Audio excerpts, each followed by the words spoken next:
Hey everyone, I'm Jack Fossett, and welcome to this demo and review of the famous Klon KTR.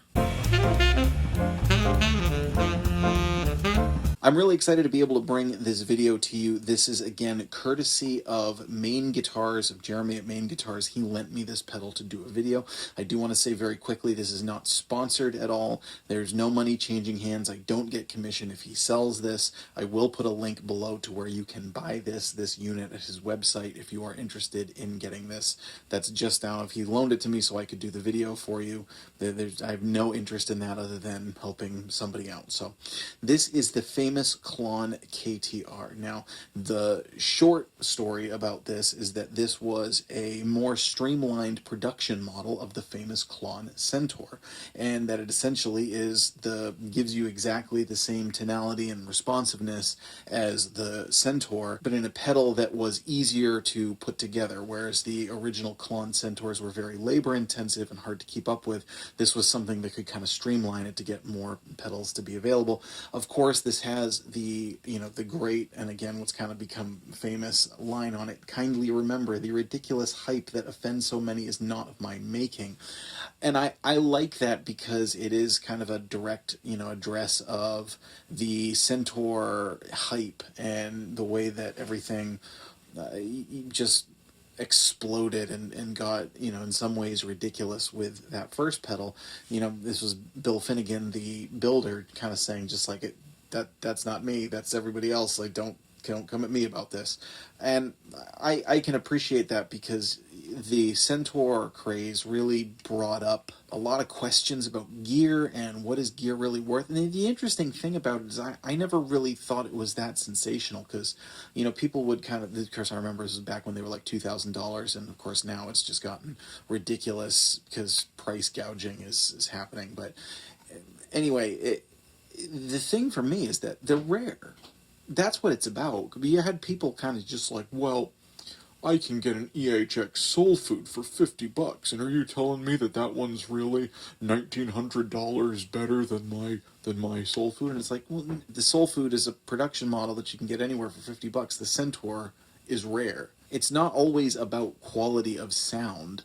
For instance, if you were to play, the highest level Gibson R9 versus an actual 1959 Les Paul, you wouldn't probably have that same kind of, would you say, is the actual vintage guitar better? Probably.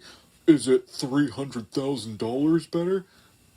But it's because the 59 Les Paul is a 59 Les Paul. It's a collector's piece in its own way, even if you play it. So that to me was the thing that I thought was just getting missed by so many people when they talked about the Centaurs, is that it was a pedal that was made in a limited quantity, that was in high demand.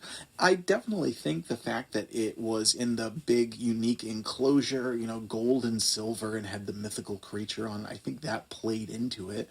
But it didn't seem that sensational to me. Now, I've never had the opportunity to play an original Klon Centaur. I'm not necessarily chomping at the bit to try one, but I'm not, about it either. If I had an opportunity to play one, I'd love to play one. If I don't get an opportunity to play one in my life, that's fine too. There are a lot of great circuits out there that are similar, and of course, this one, again, is still expensive pedal, but comparatively to its older brother, it's a much less expensive pedal. And according to things that I've read and people who have owned both, they say that this one really does do the same thing. This one really nails the Klon Centaur, and it gives you the same thing again in a production package that was easier to maintain and to also turn a profit off of. Now, this one also does have the key of the switchable buffer down here and everything.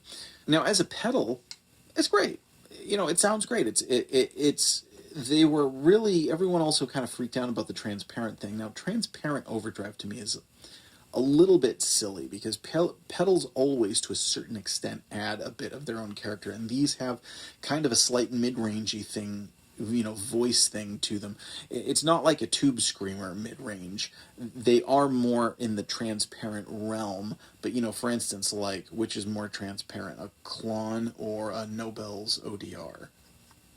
you know, or just using a boost pedal when your amp's already kind of on the edge. Like, what's the, you know, they all kind of, then if you ever turn an amp all the way up just on its own and then do that versus like a pedal pushing it when it's lower, there are little differences in the tone. The pedals can kind of change the responsiveness, they can change bits of compression because you're altering the signal that's going into them. So it, you know, the transparent thing to me is a little bit silly in its own realm. I can understand wanting a pedal that has less of a tonal change to your amplifier if you really, really like your amp and you want to maintain its tonal integrity. But I also really appreciate the fact that pairing a good amp with a good pedal can kind of be like pairing wine with food. Drink responsibly. And you really miss that, you know, it's just fun to, I like pedals. It's fun to experiment with pedals. It's fun to have pedals that really just preserve the sound of the amp, you know, as much as they can. It's also fun to have pedals that do a different sort of thing. Now, it is my understanding that in the early days in Boston, which is also where I happen to cut my gigging teeth, I used to play in Boston quite a bit. I live in Maine. Boston's about an hour and a half south of me.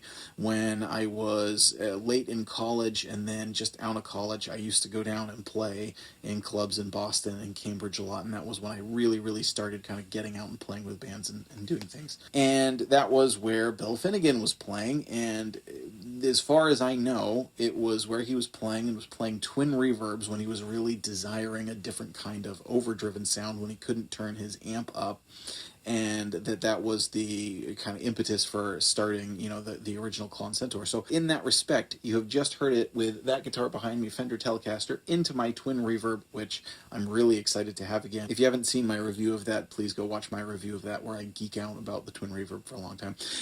However, that being said, the other thing about these pedals that is really magical is I find that they really work best with the overdrive set a little bit lower. You can get it to the point where you're hearing the drive, but it definitely works, I think, better as a low to mid gain pedal where you're pushing the amp a little bit as opposed to just using the pedal's own drive. So for the next part, I'm going to use a Gibson Les Paul going into the Henry Amps 45 Plus. That amp is also on loan to me as part of a collaborative deal with Henry Amps. However, that deal was limited to its own review.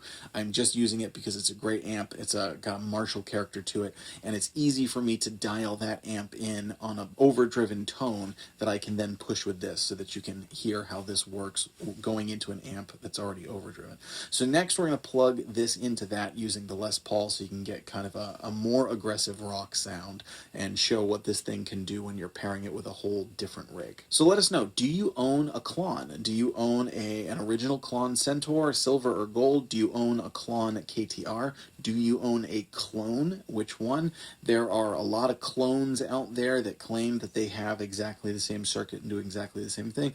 Then there are other ones that are modified and kind of a different thing. You know, many of you know that I use the Wampler Tumnus quite a bit and have used quite a few others. So let us know in the comments if you have any experience with the real deal, if you use some kind of a inspired by pedal or one that's kind of claiming that it can be the same thing. Again, I am going to put a link below to Main Guitars where you can check out this pedal. This will be for sale, and again, I'm not getting any commission out of that or getting paid for that or anything. That's just kind of a way of saying thank you to Main Guitars for lending me this pedal so that I could bring you all this video. I'm Jack Fossett. Stick around for some more tones from another rig. Please remember to like, share, and subscribe.